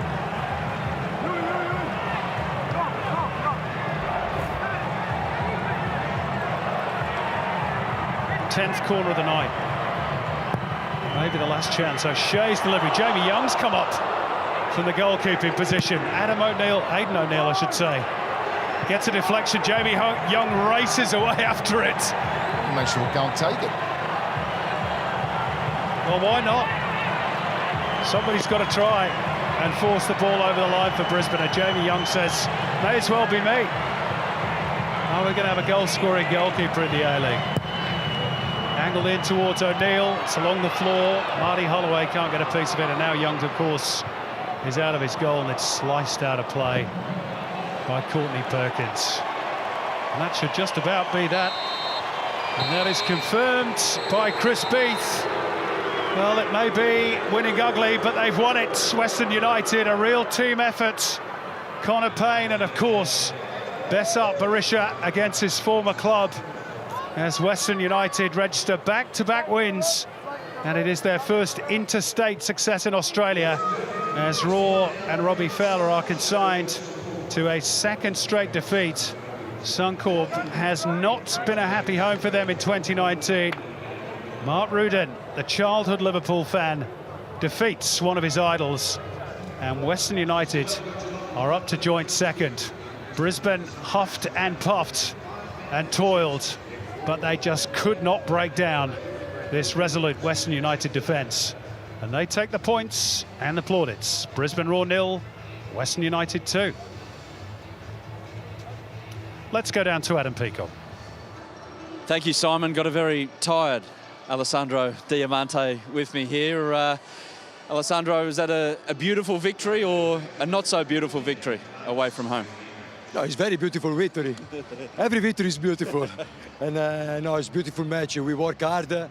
With very beautiful discipline, attitude in the pitch. It's big victory. Is it a big thing with your team? I notice everyone has a big personality about the direction you want to be in. Is that a good thing for your team, or is it something you have to watch? No, it's very good because big personality for me. For play football, we have two personality, and we have many personality. But we work one each other, and we are a very beautiful group. And I'm very happy to be here.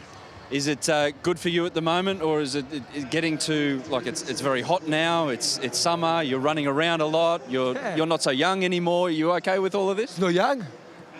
Younger than me, but yeah. Yeah, 26. 26 is good age for play football. But plus 10, are you okay? You feeling good with your football? Good. This is a beautiful stadium, beautiful weather. I'm very happy.